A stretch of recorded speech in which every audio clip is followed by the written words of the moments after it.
आज मैं अपने प्रवचन में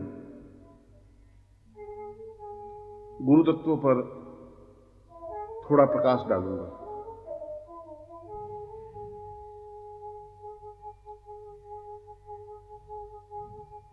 गुरु हमारो गोत्र है। इसका अर्थ यह हुआ कि शिष्य में एक नवीन चेतना स्फुरण हुआ, एक नवीन बात उसके मन में आई।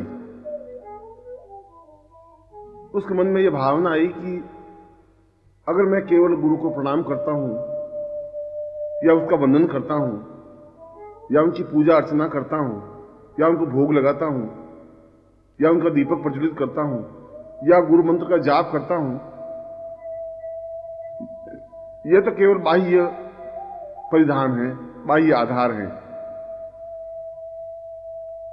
इसकी अपेक्षा तो मैं स्वयं अपने आप को पूर्ण रूप से समर्पित कर दूं, यह बहुत बड़ी बात है। और अपने आप को पूर्ण रूप से समर्पित करने की पहली क्रिया है कि न मेरा शरीर का अस्तित्व रहे, न मेरे प्राणों का अस्तित्व रहे, न मेरे रक्त का अस्तित्व रहे, न मेरे जीवन का अस्तित्व रहे। जब कोई अस्तित्व ही नहीं, जहां मैं अपने आप को पूरी तरह से मिटा दूं, विसर्जित कर दूं। और शिष्य तो यहां तक सोचता है कि मैं अपने कुल को समाप्त कर दूं, कुल की भी जरूरत नहीं रखूं। मुझे आवश्यकता नहीं है कि मैं किस कुल में जन्म लिया है और मैं किस वंश का हूं। वो कहता है कि मेरी कोई जाति नहीं है, मेरा कोई नाम नहीं है, मेरे कोई माता पिता नहीं है, मेरी कोई सामाजिक परिवेश नहीं है। क्योंकि यदि मुझे पूर्णता प्राप्त करनी है, यदि मुझे समर्पित होना है, यदि मुझे समर्पण करना है, तो फिर मेरा किसी प्रकार से कोई अस्तित्व रहे ही नहीं। और मेरा अस्तित्व रहा तो फिर मेरे जीवन का प्रयोजन, मेरे जीवन की सार्थकता ही क्या रही। इसलिए अगर इस शरीर का कोई नाम होगा भी तो गुरु स्वयं अपने आप इसका नाम रखेंगे। क्योंकि आज तक इस नाम से, जो मेरा नाम है, इस नाम से तो मैंने जीवन में छल, झूठ, कपट, असत्य, न्यूनताएं बहुत रखी। उसे क्या लाभ होगा? उन असत्य और झूठ और छल और कपट और सारी गंदगी को लेकर के मैं गुरु के चरणों में समर्पित होऊंगा भी तो कैसे होऊंगा? मैं नया नामकरण चाहता हूं। आज से मेरा नया नाम हो, आज से मेरा नया धर्म हो, मेरी नई जाति हो, मेरा नया परिवेश हो और मेरा नया गोत्र हो। यहां शिष्य का एक नवीन चिंतन, नवीन भावभूमि, नवीन सरणी स्पष्ट होती है। वो ये कहता है कि मेरे जीवन का मूल उत्स जो गोत्र है, और गोत्र का तात्पर्य है कि मैं किस रक्त प्रवाह से संबंधित हूं। मेरे पिता, दादा, परदादा और मेरा इस वंश परंपरा के अंतिम बिंदु किस देवता या किस ऋषि से संबंधित हैं, मैं अपना गोत्र ही परिवर्तित कर देता हूं। और आज से मेरा नाम अगर कोई है तो गुरु नाम है। आज से मेरी कोई जाति है तो गुरु जाति है। आज से मेरा कोई वंश है तो गुरु वंश है। और आज से मेरा कोई गोत्र है तो गुरु गोत्र है। गुरु अमार गोत्र, गुरु अमार जाति। यह शिष्य की एक श्रेष्ठ स्थिति है, यह शिष्य की एक महत्वपूर्ण स्थिति है। क्योंकि इस महत्वपूर्ण स्थिति के लिए ही गुरु बिल्कुल इंतजार करता है। गुरु की सबसे बड़ी विशेषता यह है कि गुरु बहुत कुछ देना चाहता है। गुरु की देने की इच्छा, आकांक्षा है। प्रत्येक गुरु ये चाहता है कि मैं शिष्य को योग्यतम बनाऊं, समर्थ बनाऊं, अद्वितीय बनाऊं, ऐसा बनाऊं कि वो अपने जीवन में सफलता प्राप्त करे। कोई गुरु ये नहीं चाहता कि मेरा नाम हो या मैं ही दुनिया में पूजा जाऊं या समाज मुझे पूजा करे या समाज मेरी स्तुति करे, अर्चना करे। यह तो उसके गुणों से और उसकी विद्वत्ता से, उसकी श्रेष्ठता से, उसके ज्ञान से अपने आप स्वयं लोग प्रभावित हैं ही।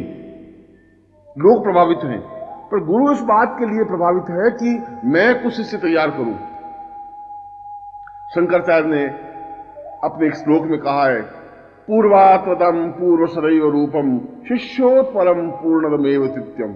मेरे जीवन का यह सबसे बड़ा सौभाग्य होगा कि मुझे कोई शिष्य मिले, ऐसा शिष्य मिले जो अपने आप में पूर्ण रूप से समर्पित हो, अपने आप से पूर्ण रूप से फना होने वाला हो, अपने आप को उत्सर्ग करने वाला हो, आगे आए।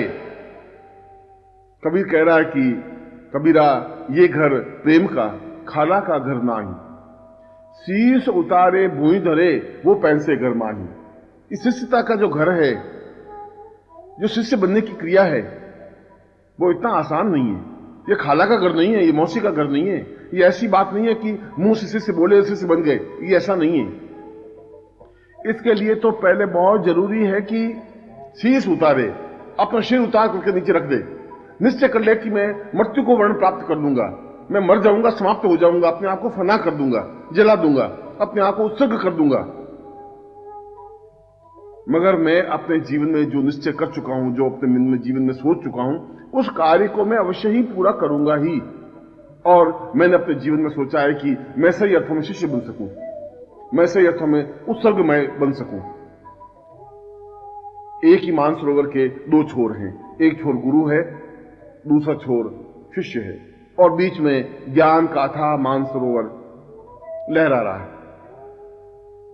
और गुरु बराबर शिष्य को आवाज देता है। गुरु की इच्छा होती है कि शिष्य दौड़ करके आए, और जहां शंकराचार्य इस श्लोक में कहते हैं कि मुझे कोई एक शिष्य मिले, और कोई एक शिष्य मिलने का मतलब है कि कोई ऐसा है जो कफन बांध करके बाहर निकले, जो समाज की परवाह नहीं करे, जो चुनौतियों को झेल सके, जिसकी आंखों में कुछ तेवर हो, जो अपने आप में अग्निस्फुलिंग हो, जो हाथों में वज्र की तरफ प्रहार करने की क्षमता हो, और जो सही अर्थों में गुरु चरणों में समर्पित होने की भावना रखता हो। शब्दों से नहीं, भावनाओं से, विचारों से नहीं, अपने आप को पूर्ण रूप से फना करते हुए। और जो अपने आप को फना कर लेता है, जो अपने आप को उत्सर्ग कर लेता है, जो अपने आप को पूर्णता के साथ गुरु चरणों में लीन कर देता है, वह शिष्य है। क्योंकि शिष्य की कसौटी अपने आप में अत्यंत कठिन है।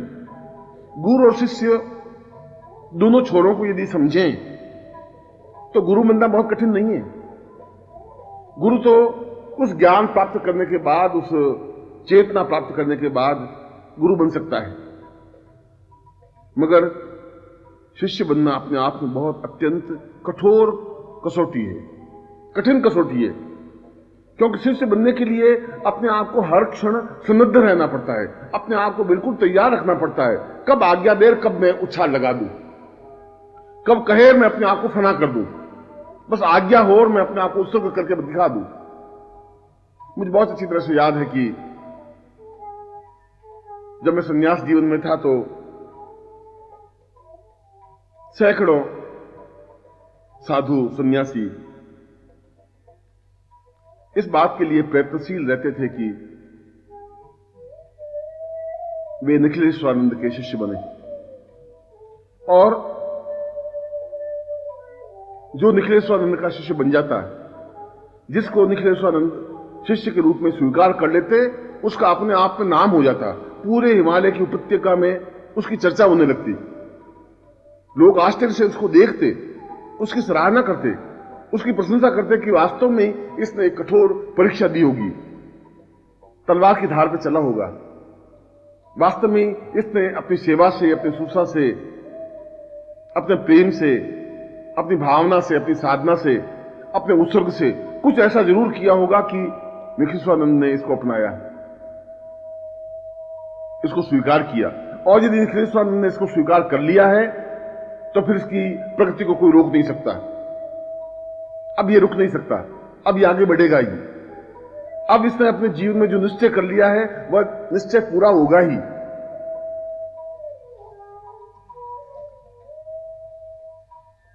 और इसी प्रकार उन सैकड़ों सन्यासियों, योगियों, साधुओं में से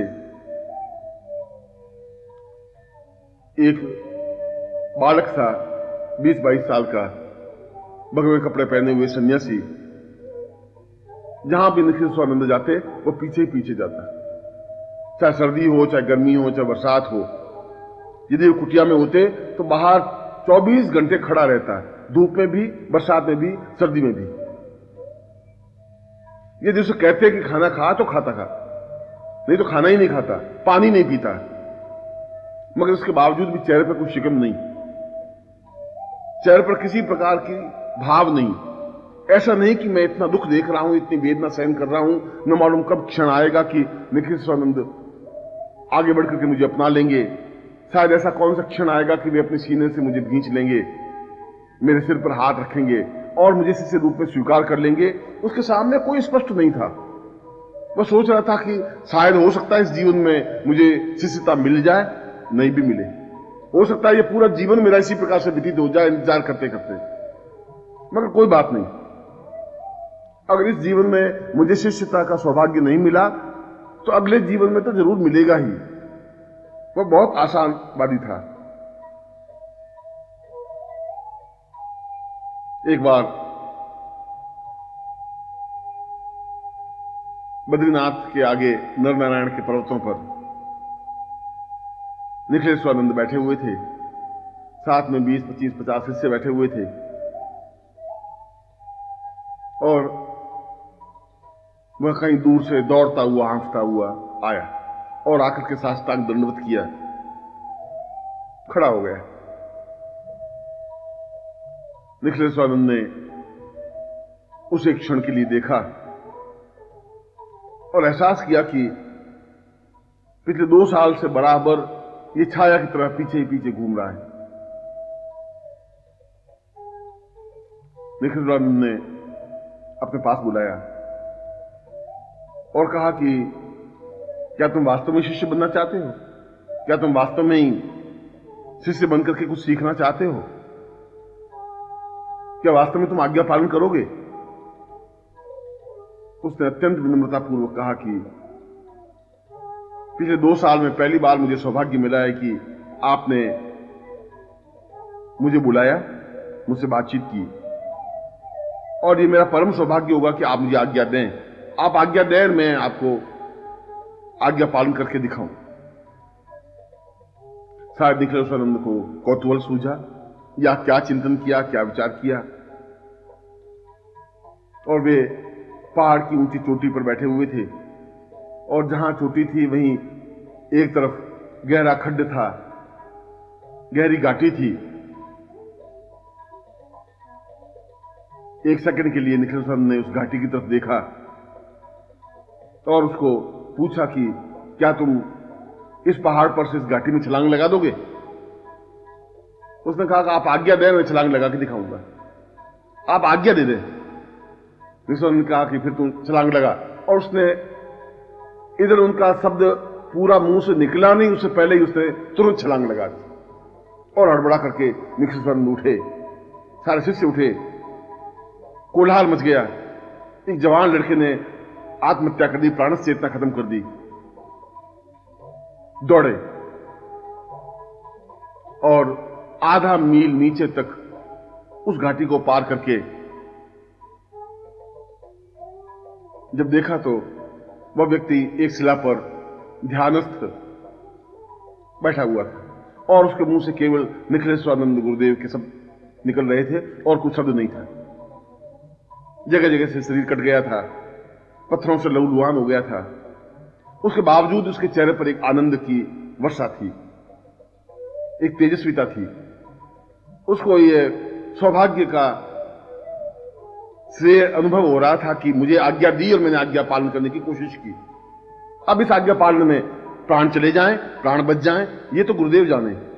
उन्होंने आज्ञा दी होगी, सोच समझ के आज्ञा दी होगी, क्यों दी ये तो वे जाने। शिष्यों ने 1.25 घंटे के बाद नीचे उतर करके 1.25 घंटे तक नीचे उतरे और उस खड्डे में उतरने के बाद जब देखा कि वो बैठा हुआ है, जगह जैसे रक्त बह रहा है, उसने उसको हिलाया डुलाया तो बड़ी मुश्किल से उसकी आंखें खुली और उसको लेकर के उसमें चलने की सामर्थ्य नहीं रह गई थी। पांवों पर काफी चोट आ गई थी, हाथों में चोट आ गई थी, चेहरे पर कई प्रकार के कांटे और पत्थर के ढोंके लग गए थे, खून बह रहा था और 29-35 शिष्यों ने उसको उठा करके ऊपर लेके आए जहां निखिल स्वानंद बैठे हुए थे और सामने लिटा दिया। उसने आंखें खोली और जब देखा कि सामने ही गुरुदेव निखिल स्वानंद बैठे हैं तो तुरंत हिम्मत करके बैठने की कोशिश की। उसके चेहरे पर एक अपूर्व तेज और आनंद और मुस्कुराहट थी।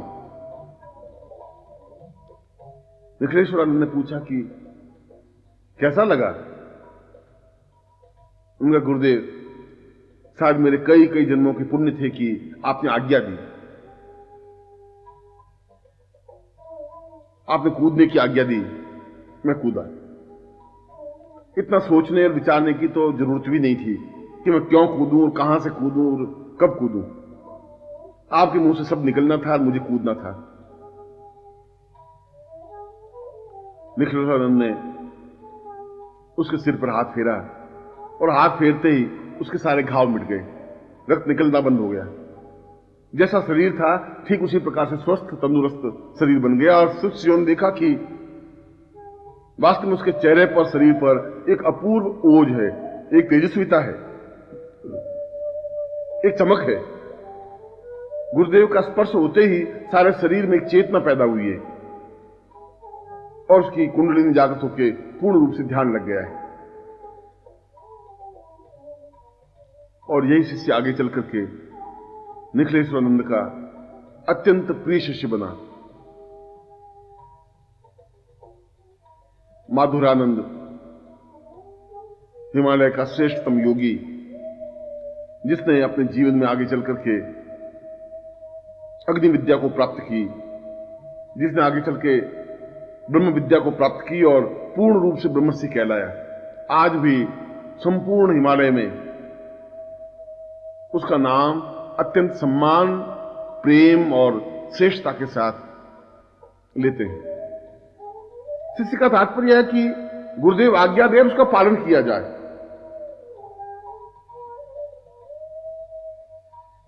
मेरे जीवन में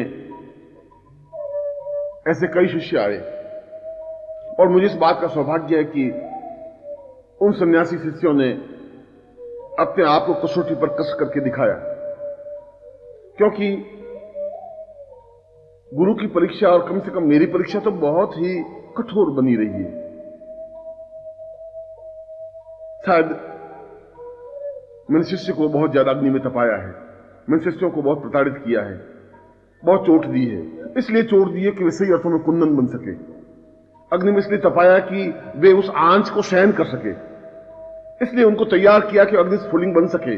वे कच्चे सन्यासी नहीं रहे, वे घटिया सन्यासी नहीं बन सके, वे हिमालय में रहें तो तेजस्विता के साथ रह सकें और ये कह सके कि मैं निखिलेश्वरानंद का शिष्य हूं। और इसीलिए आज उन सन्यासी शिष्यों का सम्मान है, आदर से लोग देखते हैं। वहां के निवासी, वहां के ग्रामीण, वहां के रहने वाले साधु, सन्यासी, योगी, कि अगर निखिलेश्वरानंद का शिष्य है तो अपने आप में अद्भुत तेजस्वी शिष्य होगा।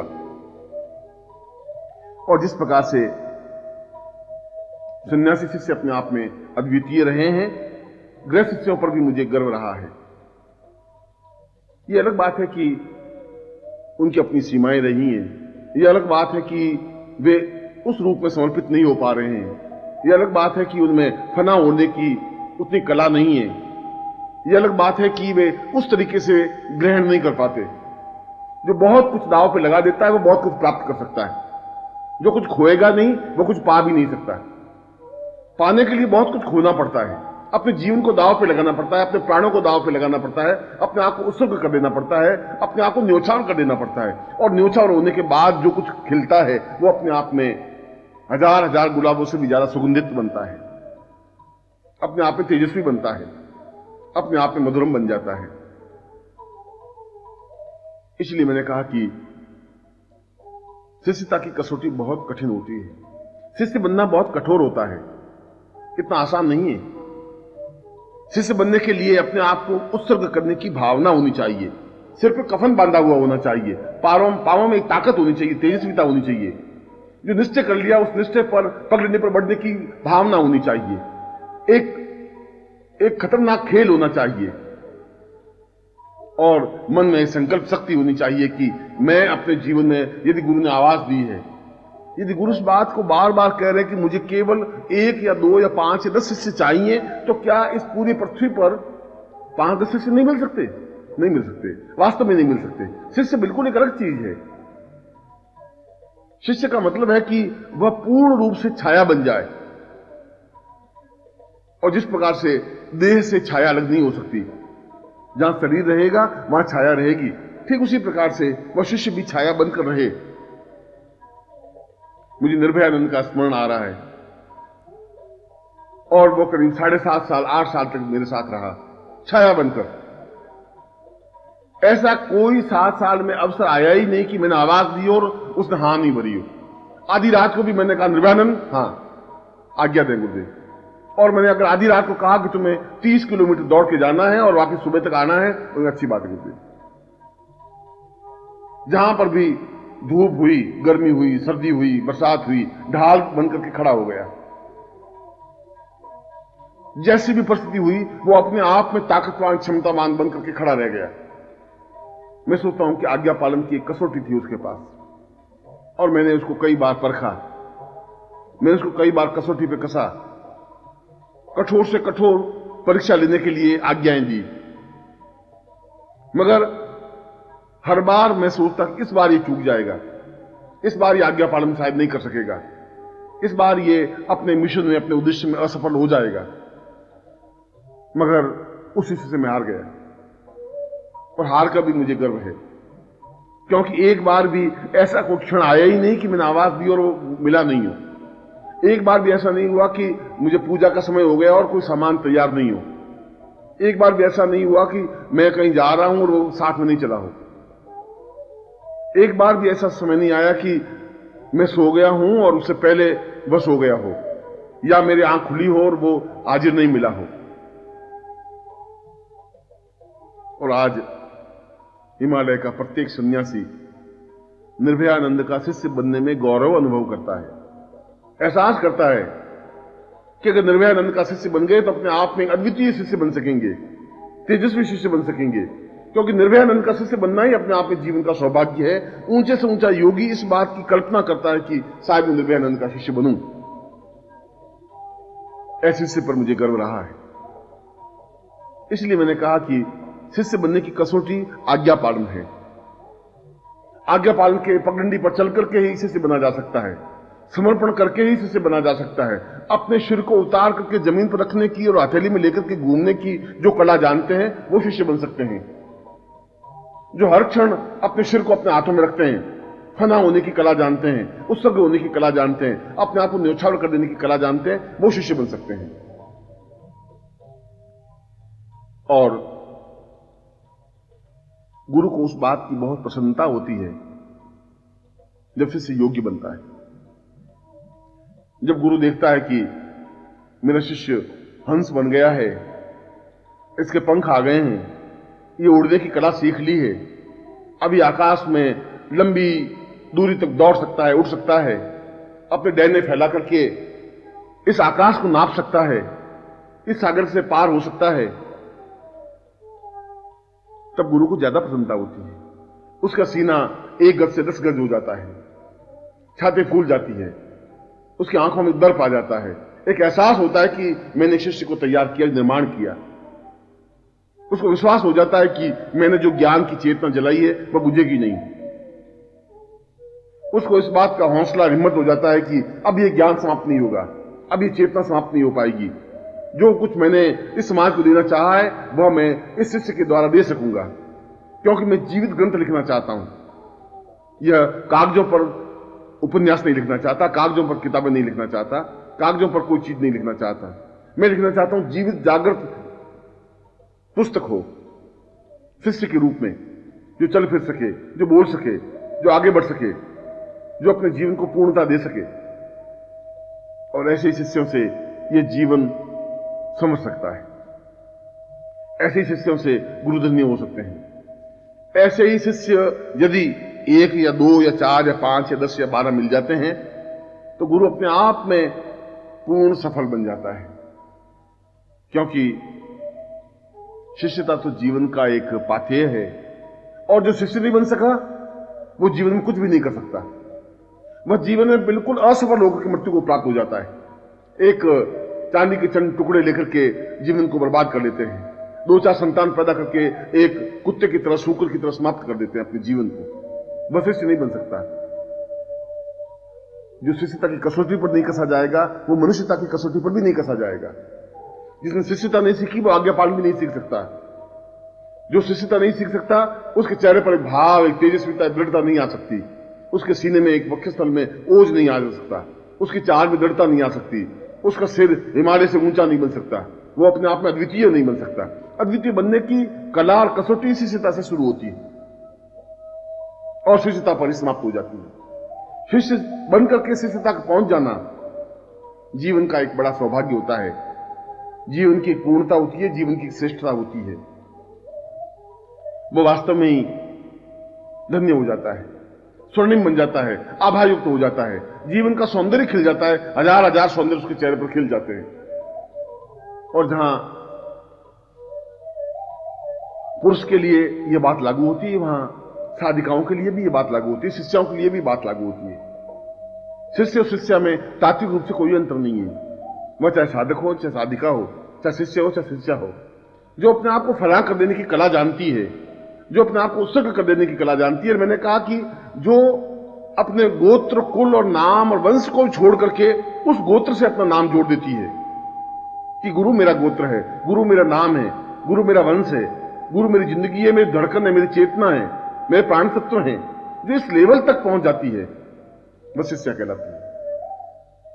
केवल हाथ जोड़ देने से शिष्या नहीं बन सकती, केवल आंखें बंद कर देने से, अगरबत्ती लगा देने से शिष्या नहीं बन सकती। शिष्य बनना तो अपने आप में एक जीवन का सौभाग्य होता है, क्योंकि शिष्य के लिए अत्यधिक कठिन, कठोर कसौटी होती है।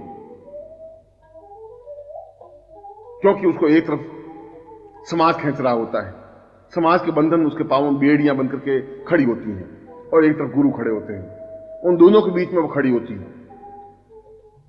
मगर जिसने चुनौती झेली ही नहीं, जिसने अपने जीवन को उत्सर्ग ही नहीं किया, जो समाज के बंधनों से जकड़ करके रही गई, तो शिष्या बन ही नहीं सकती। वह शिष्या क्या हो सकती है? जो तूफान की तरह बढ़ सकती है, हिम्मत और हौसले के साथ आगे बढ़ सकती है, जो निश्चय कर लेती है कि मुझे जीवन में वह सब कुछ प्राप्त करना है जो होना चाहिए। क्या होगा एक पति मिलकर के, क्या होगा एक पिता मिलकर के, क्या होगा समाज मिलकर के, क्या होगा 4 संतान पैदा करके। वह तो हजारों लाखों समाज के स्त्रियों ने पैदा किए हैं। मैं कुछ ऐसा करना चाहती हूं जो अपने आप में अद्वितीय हो, तभी वह मीरा बन सकती है, तभी वह राधा बन सकती है, तभी तो उसका नाम गली गली मोहल्ले में उसका परिचित नाम हो सकता है। जो इस बात को कहे कि सूली ऊपर सहज पिया की किस विधि मिलनो हो, मेरे पिया तो सूली के ऊपर हैं।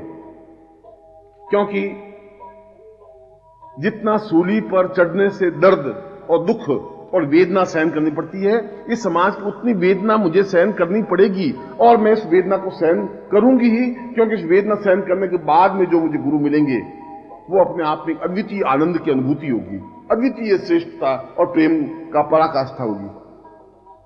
उस दुख की घाटी को पार करके जब सुख की अनुभूति होती है, वो अपने आप में एक अद्वितीय अनुभूति होती है, अद्वितीय चेतना बनती है। इसलिए शिष्य के लिए चुनौती ज्यादा मजबूत होती है। शिष्यता के लिए और शिष्य के लिए अपने आप में ज्यादा ताकत, ज्यादा क्षमतावान चाहिए। और मुझे अपने जीवन में जहां शिष्य मिले, ऐसे शिष्याएं भी मिली। यह मेरे जीवन का सौभाग्य है। मुझे श्रेष्ठतम गुरु मिले, श्रेष्ठतम शिष्य मिले, श्रेष्ठतम शिष्याएं मिली, प्राण चेतना मिली, जीवन के सौभाग्य मिले, और मुझे उन सब पर गर्व है। प्रश्न ये नहीं है कि हम क्या सीखें, प्रश्न यह भी नहीं है कि साधना का मूल मर्म क्या है। साधना बहुत छोटे लेवल की चीज है। जब आदमी अ आ ई सीखना चाहता है, बालक, साधना कुछ वैसी चीज है जिस प्रकार से बालक अगर अ आ ई सीख लेता है तो दीवारों पर, स्लेट पर, जमीन पर, रेत पर, चारों तरफ लिखने की कोशिश करता रहता है, क्योंकि वो ये बताना चाहता है कि मैं अ आ ई सीख गया हूं। जिसका मन दिग्भ्रमित है वह भी इसी प्रकार से जब एक मंत्र प्राप्त हो जाता है, एक साधना प्राप्त हो जाती है, तो चारों तरफ उसको बिखेरता रहता है, बताता रहता है कि मैंने बगलामुखी साधना सिद्ध की है या बगलामुखी साधना कर रहा हूं। इससे तो कुछ नहीं हो सकता। यह जीवन की श्रेष्ठता का उपाय नहीं है, यह तो प्रारंभिक बिंदु है। जीवन की श्रेष्ठता तो साधना से आगे बढ़ने की क्रिया है।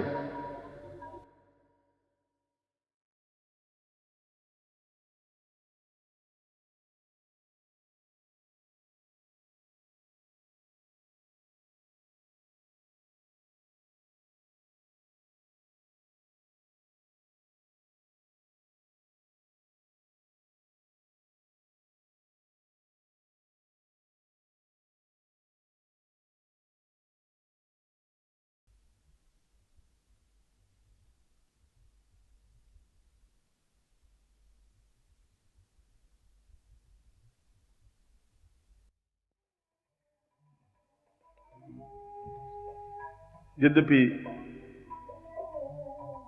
साधना जीवन का आवश्यक तत्व और धर्म है, क्योंकि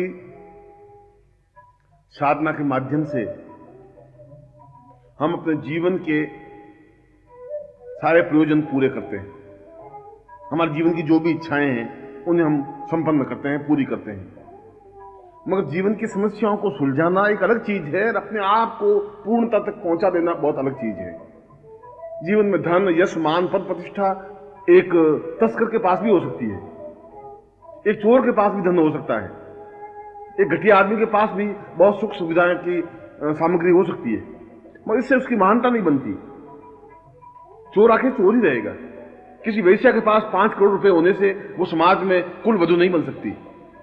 कुल वधु बनने के लिए उसके जीवन में पूर्णता आवश्यक है, और व्यक्तिगत जीवन की पूर्णता साधना के माध्यम से प्राप्त नहीं हो सकती। व्यक्तिगत जीवन की पूर्णता तो शिष्य बनने से आ सकती है। साधना तो प्रारंभिक बिंदु है, और प्रारंभ में हम चाहे साधना संपन्न करें, चाहे मंत्र जाप करें, चाहे आंख बंद करें, यह तो एक प्रारंभिक प्रकार हुआ। जब हम कुछ नहीं कर सकते तो साधना कर सकते हैं। मगर जो साधना क्षेत्र से आगे बढ़ते हैं, जिनके मन में कुछ हौसला है, हिम्मत है, वे गुरु साधना संपन्न करते हैं।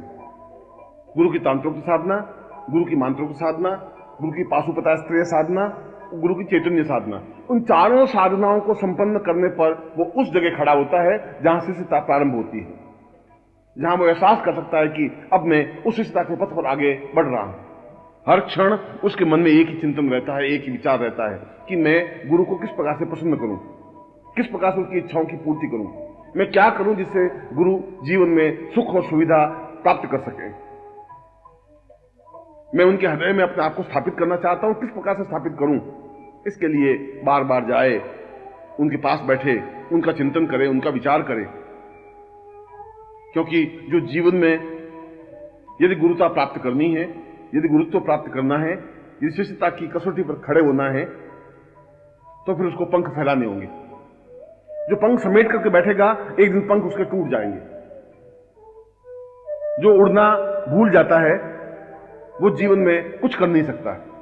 आनंद तो ऊपर आकाश में उड़ने में है।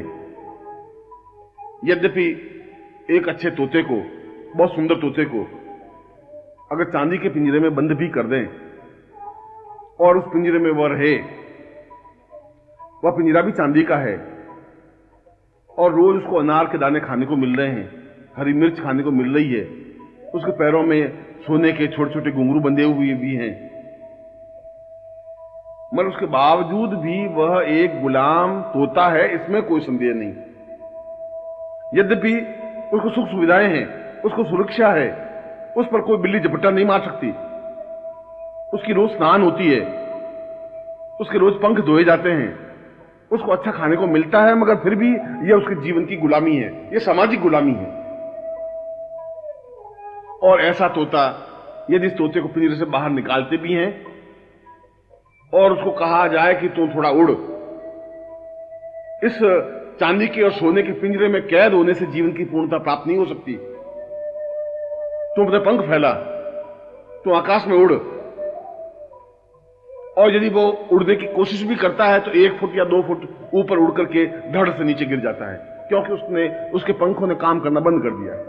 उसके पंखों में ताकत नहीं रही, वह उड़ने की कला भूल गया। और जो उड़ने की कला भूल जाते हैं वे आकाश के आनंद को नहीं ले सकते। जो उड़ने की कला भूल जाते हैं वे इस शुभ्र गगन को देख नहीं पाते, इस नीलिमा को नहीं देख पाते, वो उस आनंद को अनुभव कर ही नहीं सकते जो आनंद आकाश में उड़ने में है, जो आनंद जीवन की पूर्णता में चहकने में, डाली पर बैठ करके जो चहकने की कला है, वह उस पिंजरे में नहीं आ सकती। एक घुटी हुई आवाज आएगी और गुरु उसको पिंजरे से बाहर निकालने की कोशिश करता है। गुरु कहता है कि यह पिंजरा भले सोने का है, फिर भी तुम्हारी कैद है, इस कैद से तुम बाहर निकल, मैं तुझे उड़ने की कला सिखाता हूं, और ये तेरे उड़ने की कला है। तू ऊंचा उठ। वो 2 फुट ऊपर उड़ता है, फिर गिर जाता है। गुरु कहता है घबरा मत, तो इस बात की चिंता मत कर कि यहां तुझे खाने को नहीं मिल रहा है, या हरी मिर्च तुझे खाने को नहीं मिल रही, या अनार के दाने खाने को नहीं मिल रहे हैं, इस बात की चिंता मत कर। तो एक बार स्वतंत्र हो, एक बार इस आकाश में उड़, एक बार अपने पंख फैला, एक बार देख कि इस आकाश में उड़ने में, गगन में उड़ने में कितना आनंद है। एक बार इस डाली पर बैठ और चहक, एक बार अपनी आवाज से लोगों को सम्मोहित कर, तब तेरी इस जिंदगी का एक सार्थकता बन सकेगी। और जिस क्षण वो पंख फैला करके उड़ता है आकाश में, उसमें गुरु को एक पूर्ण संतोष अनुभव होता है। उसमें उसको अनुभव होता है कि वास्तव में ही मैंने एक तोते को, मैंने एक जिंदगी को एक धड़कन दी, एक चेतना दी, एक प्राण चेतना दी, उसको ऊंचा उठाया, उसके पांवों में एक ताकत दी, उसके पंखों में हमने क्षमता भरी उड़ने की। गुरु का काम केवल उड़ना सिखाना है, आकाश में, निरभ्र आकाश में, जहां पर ओर छोर नहीं है, उस आकाश में जिसका कोई अंत नहीं है, जो एक छोटे से घेरे में आबद्ध नहीं है, जो कहीं पर भी स्वतंत्र रूप से उड़ सकता है और पूरी सृष्टि को नाप सकता है, और जो अपने पंखों से पूरी सृष्टि को नाप लेता है, वो सही अर्थों में आनंद की अनुभूति करता है। इसीलिए गुरु को मृत्यु कहा गया है। इसलिए मृत्यु कहा गया है कि गुरु जब शिष्य उसके पास आता है तो गुरु पहले उसको मृत्यु देता है। मृत्यु देने का तात्पर्य है कि तुम्हारे पास जो कुछ है मैं उसको समाप्त करता हूं। जो तुम्हारे पास छल है, जो कुछ झूठ है, जो कपट है, जो असत्य है, जो व्यभिचार है, मैं उसको समाप्त करने की क्रिया सिखाता हूं। गुरु उसको मिटाता है, समाप्त करता है। शिक्षक और गुरु में यह अंतर है। शिक्षक उसको भरता है, उसको गणित सिखाता है, उसको बॉटनी सिखाता है, उसको फिजिक्स सिखाता है, उसमें और ज्ञान भरने की कोशिश करता है जो कि उसकी आजीविका के लिए आवश्यक है, मगर गुरु उसको खाली करता है। यह गुरु और शिक्षक में अंतर है। गुरु कहता है कि ये तेरे अंदर जो छल है इसको तू दूर हटा, ये कपट है, ये जीवन की न्यूनता है, ये घटियापन है, ये पिंजरे में बंद रहने की जो कला है इसको तुम छोड़ दे। जो अपने आप को तुम सुरक्षित अनुभव कर रहा है ये सुरक्षित नहीं है, इसमें आनंद नहीं है, इसमें तृप्ति नहीं है, इसमें चहक नहीं है, इसमें उड़ने की कला नहीं है। इसलिए गुरु मृत्यु को देता है, मार देता है, समाप्त कर देता है, और समाप्त करके जो कुछ नया उगता है वो अपने आप में शिष्यता होती है, वो अपने आप में जीवन की पूर्णता होती है। ये जीवन का सौभाग्य मिले कि हम गुरु के पास जाएं और गुरु में मिटा दे। कोई ऐसा क्षण आए कि हम गुरु के चरणों में जाएं, वो हमें मृत्यु को दे दे। हमारे इस व्यभिचार की मृत्यु, हमारे दुखों की मृत्यु, हमारे कष्टों की मृत्यु, हमारी पीड़ाओं की मृत्यु, ऐसा क्षण तो आए, ऐसा सौभाग्य तो प्राप्त हो कि हम उनके चरणों में बैठे और वो हमें मृत्यु और माम अमृतम गमयः, उस मृत्यु से अमृत्यु की ओर आगे अग्रसर करे, उस पगडंडी पर हमें प्रेरित करे जहां अमरता का रास्ता है। इसलिए तो गुरु को एक मिटाने की कला करने वाला कलाकार बताया गया है। इसलिए तो गुरु को आकाश में उड़ने की कला सिखाने वाला गुरु कहा गया है। इसलिए तो एक मामूली से सावक को, एक मामूली से बच्चे को कुलांचे भरना गुरु सिखा देता है। गुरु बता देता है कि ये पूरा जंगल तेरा है, इस जंगल में अगर तू कुलांचे नहीं भरेगा तो ये जंगल अपने आप में मुरझा जाएगा और तेरे पांवों में ताकत खत्म हो जाएगी, और जिस दिन तेरे पांवों में ताकत नहीं रही उस दिन तुम्हें कोई भी झपट्टा मार के मार देगा। उस दिन मृत्यु तुम पर हावी हो जाएगी, मगर तुम्हें मृत्यु पर पंजा लड़ाना है। अगर मृत्यु की आंख में आंख डाल के खड़ा होना है तो फिर तुम्हें कुलांचे भरनी पड़ेगी, हिम्मत और जोश रखना पड़ेगा। तो इस सारी व्यवस्थाओं को छोड़, इन मजबूरियों को छोड़, अपनी इस दीनता को छोड़ दे। जो तेरे मन में भय है, जो तेरे मन में दीनता है, इसको समाप्त कर दे। एक बार अपने आप को मिटा। मैं तुझे मिटाने की कला सिखाता हूं, मैं तुझे मृत्यु की कला सिखाता हूं, क्योंकि इस मिटाने की कला के ऊपर जो कुछ मैं निर्माण करूंगा वो अपने आप में अद्वितीय होगा, श्रेष्ठ होगा, जीवन का एक पुण्यदायक कार्य होगा। इसलिए तो गुरु प्रत्येक क्षण उस शिष्य को गढ़ता रहता है, तैयार करता रहता है, प्रत्येक क्षण उसका निर्माण करता है। जिस प्रकार से कुम्हार एक मिट्टी के घड़े को माटी से मिट्टी का घड़ा बनाने में भीतर भीतर सहज के बाहर बाहर चोट, भीतर बिल्कुल हाथ रखता है जिससे कि उस घड़े को नुकसान नहीं पहुंचे, तकलीफ नहीं हो, और बाहर उस पर चोट करता रहता है, इसलिए कि वो तैयार हो जाए, इसलिए कि वो आगे जाकर घड़ा बने, इसलिए कि आग में जल करके, आग में पक करके वह पूरे कलश का रूप धारण करे, घड़े का रूप धारण करे। इसलिए करे कि उसमें जो जल भरा जाए वो ठंडा रहे, इसलिए कि कल वो घड़ा 1000 लोगों की प्यास बुझा सके। जो किसी की प्यास नहीं बुझा सके उसके जीवन की सार्थकता ही बेकार है। जो किसी को आनंद नहीं दे सके वह शिष्य क्या बनेगा, वो मनुष्य भी क्या बनेगा। जो शिष्य नहीं बन सकता वो मनुष्य भी नहीं बन सकता। देवता बनना तो बहुत दूर की बात है। देवता बनने के लिए, साधक बनने के लिए, पूर्ण रूप से मनुष्य बनने के लिए, पुरुष बनने के लिए, पुरुषोत्तम बनने के लिए जरूरी है कि वो शिष्यता की उस पगडंडी पर खड़ा हो। वो पगडंडी चाहे टेढ़ी मेढ़ी हो, वो पगडंडी चाहे कांटों से भरी हुई हो। ये कोई जरूर नहीं है कि तुम जिस पगडंडी पर बढ़ो उसमें फूल खिले हुए हों, और जिस फूल खिले हुए हैं उस पर तो कोई गठिया से गठिया आदमी भी चल देगा। उसमें ताकत और साहस और क्षमता की जरूरत नहीं है। जो अनजान रास्ते पर आगे बढ़ता है, शेर अपना रास्ता खुद चुनता है, और जो खुद चुन करके रास्ता बनाता है उसके लिए शेर कहते हैं। और शिष्य अपना रास्ता खुद चुनता है, गुरु के पास जाता है, गुरु उसको सहेजता है, उसके सिर पर हाथ रखता है, उसको गुरु मंत्र देता है, उसको दीक्षा देता है, और दीक्षा देकर के उसमें प्राण चेतना भरता है। एक ऐसी आग, एक ऐसी चिंगारी, एक ऐसी चेतना भरता है कि वो अपने आप में पूर्ण पुरुष बनने की क्रिया की ओर अग्रसर हो जाता है। और जब वह आगे की ओर अग्रसर होता है तब मनुष्यता का पहला पग भरा जाता है। तब पहली बार इंसानियत जन्म लेती है, तब पहली बार वसंत खिलता है, तब पहली बार उसको एहसास होता है कि जीवन का आनंद क्या है, जीवन की सार्थकता क्या है, जीवन का प्रेम क्या है, जीवन का मूल्य और जीवन का रहस्य क्या है। उस रहस्य को समझने के लिए यह जरूरी है कि एक दुर्गंध युक्त वायु के झोंके को वह वसंत बना देता है। एक मामूली से पोखर में पड़े हुए पानी को बाष्प बना करके, गर्मी दे करके उसको ऊंचा उठाता है, बादल बना देता है, और वह बादल आगे जाकर के जब बरसता है तो गंगा नदी बनती है, जो हजारों करोड़ों लोगों की प्यास बुझाती है। उस गंगा नदी की एक सार्थकता है, उस गंगा नदी की पूर्णता है। उस पोखर के पानी को गंगोत्री बना देना गुरु के हाथ की बात है। गुरु ऐसा कर सकता है और किसी के हाथ की बात नहीं है। गुरु उस पोखर को भी एक स्वर्णिम गंगा बना देगा, उस घटिया सुगंध को भी, उस हवा के झोंके को भी एक पवन बना देगा, एक वसंत बना देगा। एक मामूली से इंसान को वह एक तेजस्विता युक्त शिष्य बना देगा। एक मरे हुए उस तोते को आकाश में उड़ने की कला सिखा देगा, उसको हंस बनने की कला सिखाएगा, उसको पूर्ण रूप से शेर बनकर के इस समाज में जीतने की, इस संसार में विजय प्राप्त करने की ज्ञान चेतना दे पाएगा। मगर इसके लिए, ये सब कुछ प्राप्त करने के लिए पहला कर्तव्य और धर्म यह है कि वह शिष्य बनने की कला सीखे। पहला यह है कि वह गुरु के चरणों में पहुंचे। इसलिए नहीं कि वह गुरु मंत्र ले ले, इसलिए नहीं कि वह वहां जाए और वापस लौट जाए, ऐसा नहीं। गुरु में अपने आप को एकाकार करे, अपने आप को लीन करे, अपने आप को पूर्णता के साथ, समग्रता के साथ समर्पित कर दे। और जो समर्पण करने की कला जानता है वही अपना नाम, अपनी हस्ती, अपना परिचय मिटा देता है। फिर वो कहता है कि आज से मेरा नाम, जो गुरु नाम देंगे वह मेरा नाम होगा। इसलिए गुरु उसको नया नाम देता है और नए नाम से परिचित होता है। फिर इस बात की चिंता नहीं होती कि यह समाज इतना सुंदर है, यह समाज मेरी पत्नी है, पुत्र है, बंधु है, बांधव है, भाई है, पति है, ये सब कुछ व्यर्थ और बेमानी हो जाते हैं, क्योंकि वह एक देव पुरुष बन जाता है, क्योंकि वह एक ऊंचे स्तर का व्यक्ति बनने की ओर अग्रसर होता है। उसके लिए रास्ता खुला होता है, वो आगे की ओर बढ़ने की कला सीखता है। उसका प्रत्येक क्षण मधुरता के साथ व्यतीत होता है, वो प्रत्येक क्षण को सार्थक करने की कला जानता है। यही तो जीवन की श्रेष्ठता है।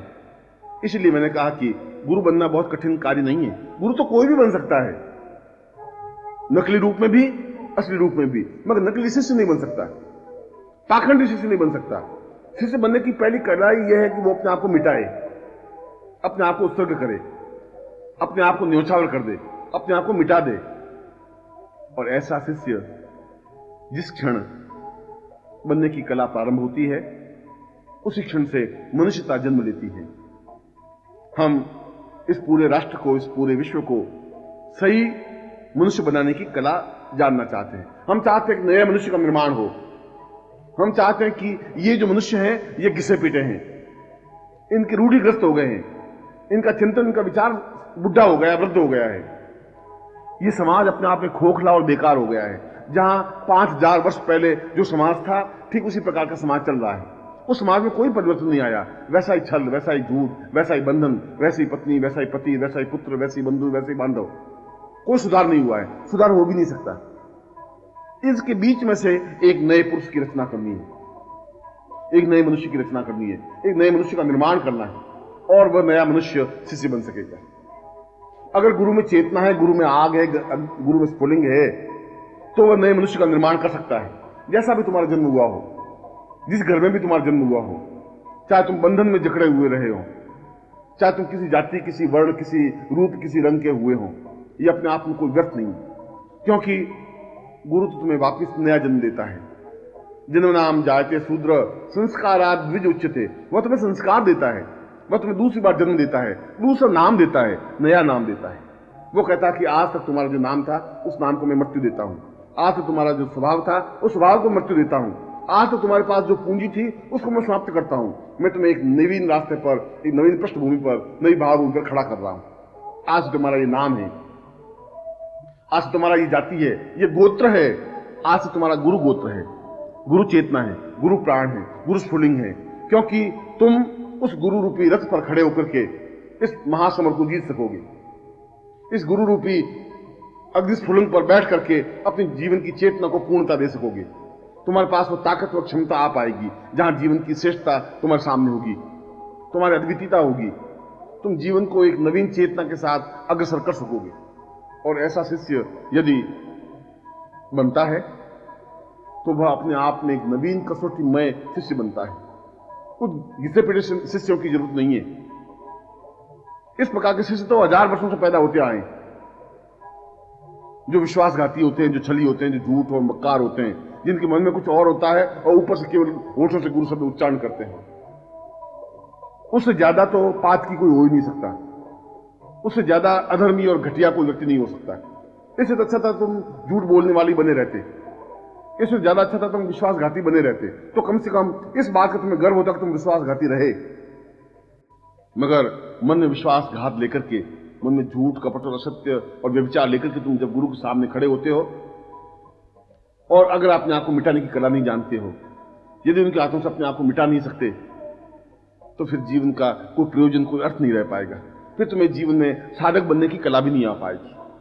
साधक बनने की सर्वप्रथम कला ही यही है, श्रेष्ठता ही यही है कि तुम अपने शरीर को साध सको, अपने मन को चेतना युक्त दे सको, अपने जीवन को पूर्णता दे सको, अपने जीवन को अद्वितीयता दे सको। और इसीलिए तो अपने जीवन को गुरुमय बनाने के लिए अपना रक्त बदलना पड़ेगा। तुम्हारा जो रक्त है उसमें दूषितता है, वो रक्त तुम्हारे माता पिता का दिया हुआ है, वह तुम्हारे पूर्वजों का दिया हुआ रक्त है। उस रक्त में झूठ, छल, कपट, असत्य, व्यभिचार है। इसलिए बार बार तुम्हारी बुद्धि तुम पर हावी होती है, बार बार तुम सही रास्ते पर खड़े होते हो और बार बार तुम वापस उसी भ्रमजाल में उलझते हो। बार बार तुम्हारा भ्रम तुम्हें बार बार ये सोचता है कि मैं क्या करूं, क्या नहीं करूं, ये गुरु है भी कि नहीं है, क्या गुरु सेवा करने से कुछ मिलेगा भी नहीं मिलेगा, जीवन में कुछ पूर्णता प्राप्त हो पाएगी कि नहीं हो पाएगी। ये तुम्हारा छल, ये तुम्हारा रक्त जो घटिया और बेहूदा रक्त है, वो तुम्हें बार बार उद्वेलित कर रहा है। इस रक्त को बदलना पड़ेगा, तुम्हें एक नया रक्त देना पड़ेगा, तुम्हें एक नई चेतना देनी पड़ेगी, तुम्हें एक नए प्राण देने पड़ेंगे, तुम्हें नया धर्म और नया जाति देनी पड़ेगी, तुम्हें नया गोत्र देना पड़ेगा। और यह गोत्र गुरु गोत्र होगा, और जिसका गोत्र ही गुरु बन जाता है, जिसका प्राण गुरु बन जाते हैं, जिसकी चेतना गुरु बन जाती है, जिसका रक्त गुरुमय बन जाता है, वो अपने आप में एक युग पुरुष बन सकेगा, एक नवीन चेतना, एक प्राण सविता चेतना युक्त बन सकेगा, और वही सही अर्थों में शिष्य बन सकेगा। और इसीलिए देवोपनिषद में इस अपने गोत्र को ही बदलने की क्रिया के लिए कुछ विशेष श्लोकों की रचना हुई है, जिनका नित्य श्रवण करने से अपने आप शरीर में एक परिवर्तन आने लग जाता है, अपने आप शरीर में एक तेजस्विता आने लग जाती है, अपने आप शरीर में एक चेतना आने लग जाती है, एहसास होने लग जाता है कि मेरे जीवन की पूर्णता, कुछ मेरे चेहरे पर चमक आई है, ओज आया है, मेरी आंखों में एक नई चमक, नई प्राणस चेतना आई है। इसलिए तो इन श्लोकों को अपने आप में महत्वपूर्ण श्लोक कहा गया है। इन श्लोकों का नित्य श्रवण करना ही जीवन की श्रेष्ठता की ओर अग्रसर होना है। यदि सही अर्थों में शिष्य बनना है तो सही अर्थों में शिष्य बनना ही है, गुरु के समीप जाना ही है, गुरु के प्राणों से एकाकार होना ही है, अपने आप को पूर्ण रूप से समर्पित करना ही है। और इन देवोपनिषद में स्पष्ट किए हुए इन श्लोकों को नित्य जो श्रवण करता है, सुनता है, अपने आप घर का वातावरण, उसके प्राणों का वातावरण, उसके हृदय का वातावरण, उसकी चेतना का वातावरण एक नए ढंग से निर्मित होती है। मैं उन्हीं श्लोकों को आपके सामने स्पष्ट कर रहा हूं, जिनको नित्य घर में सुनना जीवन का सौभाग्य कहा जाता है, और जिन श्लोकों को मैं पहली बार स्पष्ट कर रहा हूं, क्योंकि देवोपनिषद तो अपने आप में एक अद्वितीय उपनिषद है, जिसका श्रवण करना सुनना ही जीवन की सौभाग्य माना गया है। मैं उन श्लोकों को आपके सामने स्पष्ट कर रहा हूं। पूर्वं वदेन्यं वदतं सरेतं श्रीमानरेशं गुरुवै परेशं गुरुर्वै प्रणम्यं सदैवं प्रणम्यं गुरुर्वै नमामि। अचिन्त्य रूपं भवनेकरूपं प्राणोच्छ्वासं प्रहितं सदैव आत्मा स्वरूपम् अपरेयजेयं गुरुर्वं नमामि।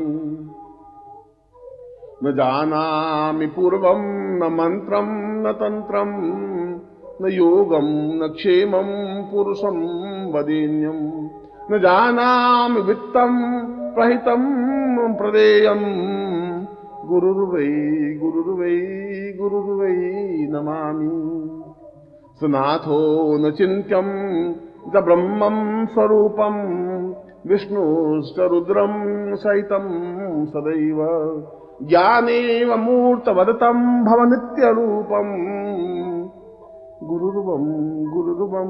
गुरुर्वं नमामि। अहो भावरूपं महीशान्तरूपं शान्तस्वरूपं विष्णुस्वरूपं चैतन्यरूपं परं मदेवं गुरुर्वै नमामि। आहारूपनित्यं भवोत्सावनित्यं सहेत्थाननित्यं भवतं सदेय अपारो परे पूर्वमदैव नित्यं गुरुर्वै नमामि। सनेत्रो सदा पूर्णमदैव तुल्यं ज्ञानश्च पूर्णं सहितं वदामि। पूर्णैः सदा पूर्णमदैव रूपं गुरुर्वै नमामि। अहो भावनित्यं महोभावनित्यं प्राणस्वरूपं चैतन्यरूपं ब्रह्मस्वरूपं ब्रह्माण्डरूपं गुरुर्वै नमामि। अक्षो सतां सूर्य सदैव नित्यं प्राणोच्छ्वासं प्रतं प्रदैव सचिन्त्यरूपं सवितं सदेयं गुरुर्वै नमामि। सधेनुर्वतां सूर्य सदैव रूपं इन्द्रोवतां यक्ष कुबेर पूर्वं ज्ञानोच्छ्वासं ब्रह्मस्वरूपं गुरुर्वै नमामि। बाहुस्त्वमेवं प्राणस्त्वमेवं चैतन्यरूपं आत्मा त्वमेवं देहत्वमेवं सर्वस्य रूपं गुरुर्वै नमामि। सहो शान्तरूपम् अहो भ्रान्तरूपम् सदीर्घो वतांसावहितं वदेन्यं चिन्त्यम् अचिन्त्यम् अवितम् अरेरम् गुरुर्वै नमामि। प्रणम्यं सदैव नमामि वनित्यम्। आजानुरूपं भवत स्वरूपं गुरुर्वै नमामि। और जो नित्य इन श्लोकों के साथ जो गुरुदेव का ध्यान चिंतन प्रणम्य करते हैं, वास्तव में गुरु की चेतना उन्हें प्राप्त होती है, वास्तव में जीवन की पूर्णता उन्हें प्राप्त होती है, वास्तव में गुरु का आशीर्वाद उन्हें प्राप्त होता है और सही अर्थों में उसका पूरा कायाकल्प हो जाता है। उसकी नवीन प्राणस चेतना, नवीन ज्ञानस चेतना, नवीन धर्मस चेतना, नवीन आध्यात्मिक चेतना प्राप्त होने लग जाती है और वह सही अर्थों में पूर्ण शिष्यत्व बन करके अपने जीवन को पूर्णत्व की ओर अग्रसर कर देता है। और मैं आज से तुम्हारा पूरा रक्त प्रवाहित शुद्ध कर रहा हूं, बदल रहा हूं, तुम्हारे प्राणों को, तुम्हारे देह को, तुम्हारी चेतना को, तुम्हारे ज्ञान को, और मैं तुम्हें नया नाम, नया गोत्र देता हुआ आशीर्वाद देता हूं।